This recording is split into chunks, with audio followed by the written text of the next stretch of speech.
Pessoal, essa aqui é a nossa aula de gerenciadores de pacotes apt, instalação, desinstalação e atualização com o apt, né? O que acontece? Quando a gente vai estudar gerenciadores de pacotes, vocês vão ver que a gente tem dois gerenciadores de repositórios, que a gente chama, e dois gerenciadores de pacotes propriamente dito, tá? Os gerenciadores de repositórios, eles são programas que eles automatizam a tarefa de instalação de um pacote, tá? Ou de um programa, certo? Então, por exemplo, o que acontecia há uns anos atrás era que quando você ia instalar um pacote no Linux, esse pacote ele tinha dependência de outros pacotes. Então, quando você estava instalando, aí você notava que precisava instalar um outro pacote, que puxava um outro pacote, que puxava um outro pacote. Então, assim, era uma tarefa muito difícil, tá? E muito burocrática de se fazer. Até porque você tinha que ir atrás de onde estavam cada um dos pacotes que eram dependentes, né? Que tinham do qual o seu pacote tinha dependência. Então, o que aconteceu foram criados os gerenciadores de repositórios, que são, em particular, aqui nesse caso, o apt e o yum, tá? O apt, ele é muito utilizado nas distribuições que derivam do Debian. Então, você tem ali o Debian, o Ubuntu, o Mint, entre outros, certo? Enquanto que o yum ele é mais utilizado nas distribuições que derivam do Red Hat, tá? Então você tem o Red Hat, Fedora, CentOS e assim por diante, tá? Então é como se a gente tivesse duas grandes famílias, digamos assim, de dois tipos. Tem mais tipos de gerenciadores de pacotes, tá? De repositórios. Mas os dois principais são o apt e o yum, respectivamente nessas derivações, tá? O apt na família Debian e o yum na família Red Hat, tá? E o que o apt faz? Ele resolve para você não só aonde está o pacote que você quer instalar, mas se esse pacote tem dependências de outros pacotes, ele já faz o download automático para você e torna toda a instalação muito mais intuitiva e muito mais fácil, tá? O que é o dpkg, então, nessa história? O dpkg, digamos assim, é o programa que é responsável por, de fato, fazer a instalação. Então, é como se fosse assim, o apt ele usa o dpkg para poder fazer a instalação. Se você quiser, depois nas aulas seguintes você vai ver que tem como você fazer uma instalação manual, fazer o download manual do pacote, a instalação manual do pacote, e aí você não vai ter auxílio de nenhum gerenciador de repositório, você só vai usar um gerenciador de pacote.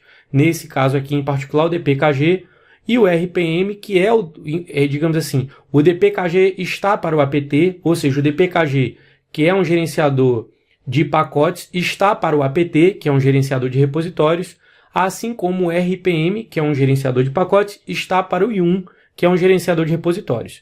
Então, o dpkg você vai fazer instalações manuais e o RPM você também vai fazer instalações e desinstalações manuais, tá? Só que o dpkg vai estar voltado para a família Debian e o RPM vai estar voltado para a família Red Hat. Depois, mais para frente, também você vai ver que você pode fazer o download de um pacote RPM e transformar ele para Debian ou vice-versa, tá? Mas que isso é uma coisa altamente não recomendada porque pode causar inconsistências no seu sistema, tá?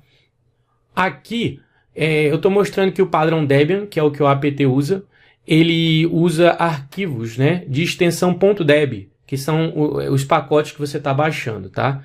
Enquanto que o RPM, que é utilizado nas distros Red Hat, ele usa o padrão .rpm, tá? A extensão .rpm. E aqui você tem alguns exemplos de comandos, gerenciadores de pacotes, gerenciadores de repositórios, e você tem também a nomenclatura dos arquivos.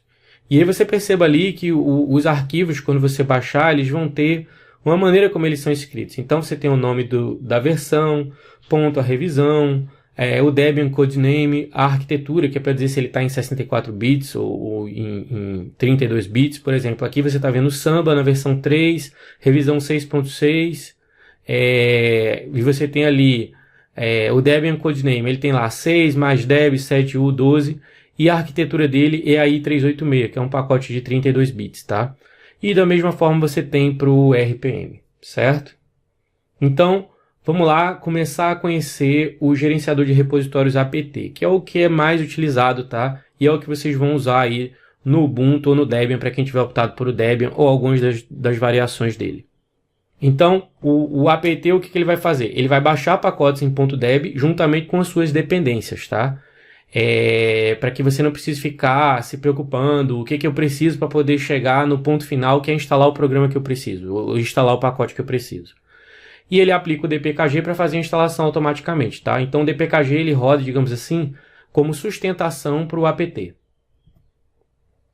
É importante frisar que no Linux, no Debian em particular, no Ubuntu, etc., utilizando o apt, você consegue fazer mudanças de versão do sistema sem necessariamente precisar reinstalar o sistema. Então, por exemplo, você vai mudar da versão do Ubuntu LTS 16.04 para a versão 18 alguma coisa. E aí, normalmente, o que é necessário é que você precisa reinstalar o sistema operacional, como acontece quando você muda do Windows 8 para o Windows 10, por exemplo. E aqui, quando você utiliza o apt, você vai ver que tem maneiras de você fazer isso sem necessariamente precisar reinstalar o sistema, nem sequer, às vezes você precisa nem sequer reiniciar o sistema, tá? Então ele funciona muito mais parecido como são os sistemas operacionais dos celulares como o Android, por exemplo, em que o sistema vai sofrendo as suas atualizações sem que necessariamente você precise passar por uma grande instalação para passar de uma versão para outra. Então como é que você faz a instalação, desinstalação e atualização com o apt?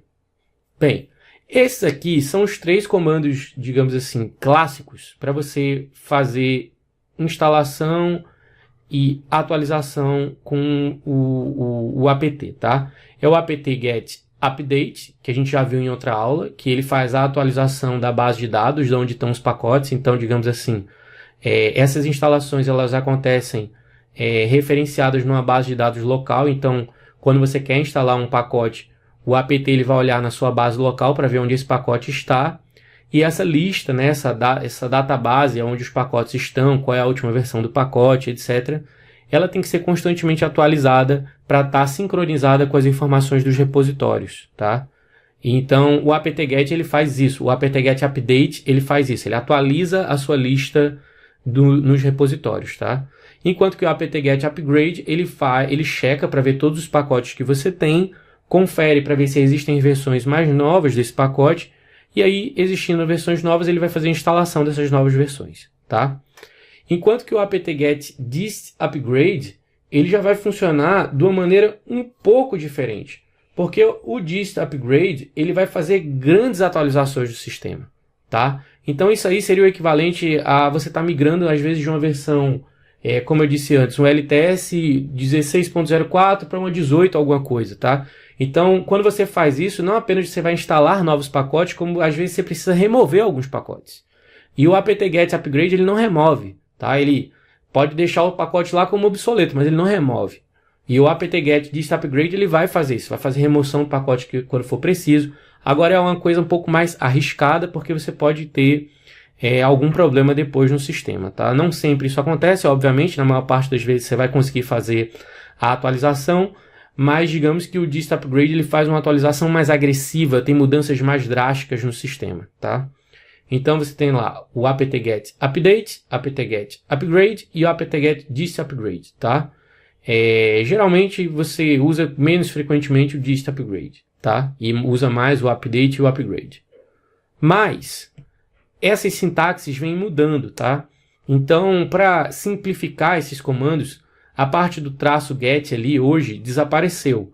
Você pode aplicar os comandos com a sintaxe apt-get, mas ele também vai funcionar só como apt. Então você pode chegar lá na sua distro Ubuntu e colocar lá, como vocês vão ver aqui, apt update, apt upgrade e apt full upgrade, que é o equivalente do dist upgrade, do antigo dist upgrade, e todos os 3 vão funcionar normalmente, tá? Então vamos lá para o terminal de comandos para a gente ver como isso vai funcionar. Então eu estou aqui no terminal de comandos, a primeira coisa que eu vou fazer é aplicar o meu update, tá? Para atualizar minha base de dados. Repare que eu estou usando a nova sintaxe já. Eu estou usando o sudo ali na frente porque eu não estou logado como root, então eu preciso aplicar a senha para poder o comando ir. E aí ele está atualizando a minha lista de pacotes, tá? No meu repositório, tá? Que constam lá no meu source list. Então tá aqui, atualizou. Se eu der agora um upgrade, um apt upgrade, certo? Ele vai atualizar para mim os meus pacotes. Está perguntando se eu quero continuar. Se eu der enter, ele vai dizer que sim, que o S está maiúsculo ali.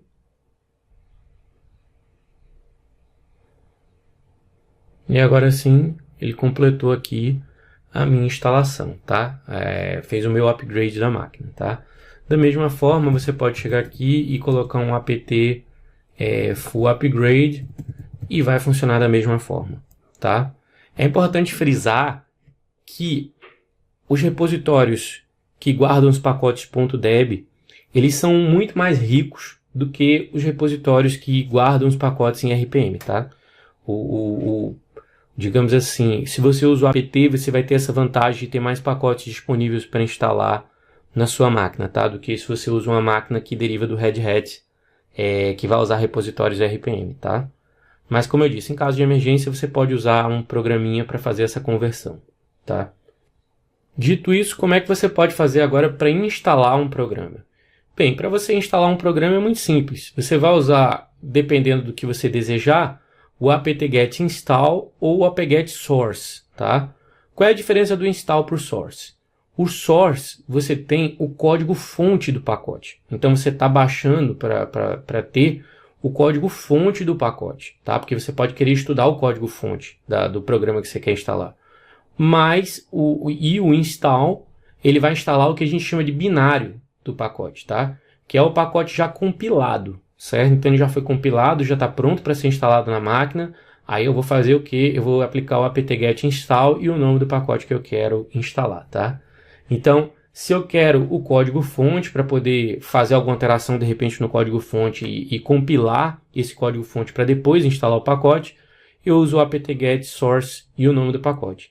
Caso eu queira baixar o binário, que é o código-fonte já compilado, eu uso o apt-get install, tá? Lembrando que você pode, já na sintaxe nova, eliminar esse traço get, tá? Então eu posso aplicar apt install, o nome do pacote, ou apt source e o nome do pacote, tá? Inclusive você vai ver que tem algumas opções que você pode utilizar do apt para poder usar esses comandos do apt install, certo? Que é o "-d", o "-y", o "-" no install recommends e o "-" install, tá? Reinstall. Vamos ver como é que isso funciona. Bem, caso eu queira baixar o código-fonte de um programa, eu posso aplicar o source e eu coloco aqui o nome do programa que eu quero baixar o source, como por exemplo o programa MC, tá? E ele vai baixar para mim o código-fonte dele. Nesse caso aqui, o meu sistema deve estar dando problema, porque lá no meu arquivo de source list, eu não coloquei os repositórios para baixar código-fonte, tá? Então eu precisaria alterar isso lá. Mas sabe que se você aplicar o sudo apt source e o nome do pacote, você vai baixar o código-fonte daquele pacote para que você possa ler, alterar, se você quiser, o código-fonte, recompilar para depois instalar esse pacote. Ou eu posso simplesmente chegar aqui e dar um sudo apt install MC. E ele vai instalar o programa MC para mim, tá? Que é o MC Edit, que é um programa de edição de texto. E aí, ó, ele está perguntando ali se eu quero continuar, tá? Sim ou não. Aí vê, ele parou aqui nessa parte se eu quero continuar sim ou não, né? Vamos supor que eu saia daqui e não tenha continuado. Vou dar um clear aqui. E vocês viram que um dos parâmetros que a gente pode usar é um parâmetro que chama "-y". O que esse "-y" está fazendo? Ele está dizendo que quando esse programa for instalar, se ele for fazer uma pergunta me perguntando se eu quero continuar, eu quero responder que sim, tá? Então não quero nem que ele me pergunte, eu já estou informando a ele que eu estou dizendo sim. Então repare que quando eu aplicar agora o comando, ele não vai mais me fazer aquela pergunta, ó. E aí já foi embora, certo? Então essa é a diferença do o apt install sem o "-y" para o com o "-y", tá? O que eu também posso fazer é dar um comando chamado apt install e boto o parâmetro agora "-d", tá? Quando eu aplico "-d", eu só vou fazer o download do arquivo, do pacote. Eu não vou instalar o pacote. Então eu posso estar fazendo isso porque de repente eu quero instalar esse pacote depois, tá? Posteriormente. Então o que aconteceu?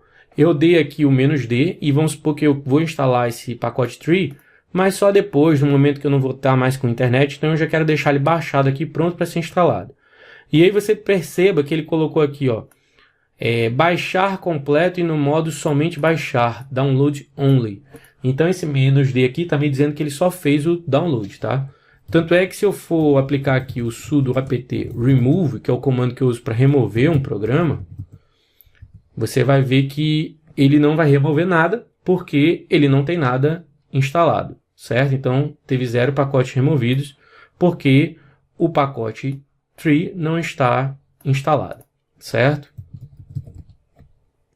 Uma outra opção ainda é eu aplicar o sudo apt e aí colocar install tree, e eu posso colocar um parâmetrozinho aqui antes chamado -m no install recommends. O que esse no install recommends está me dizendo? É que por padrão o sistema, o apt, ele instala os pacotes que o pacote que você está solicitando recomenda que sejam instalados. Mas se eu não quiser aceitar essas recomendações do que o pacote que eu estou solicitando está oferecendo, então eu posso dar o no install recommends e ele vai instalar o programa para mim sem levar em consideração essas sugestões, tá? Por último, você também tem o comando apt install, e aí você usa o parâmetro reinstall, tá? E aí eu vou colocar aqui o nome do pacote que eu quero reinstalar, por exemplo, como MC. E aí ele está forçando a reinstalação de um pacote que eu já tenho instalado, tá? Então, o "-y" responde que sim à pergunta "você quer continuar?", ele dá isso no automático.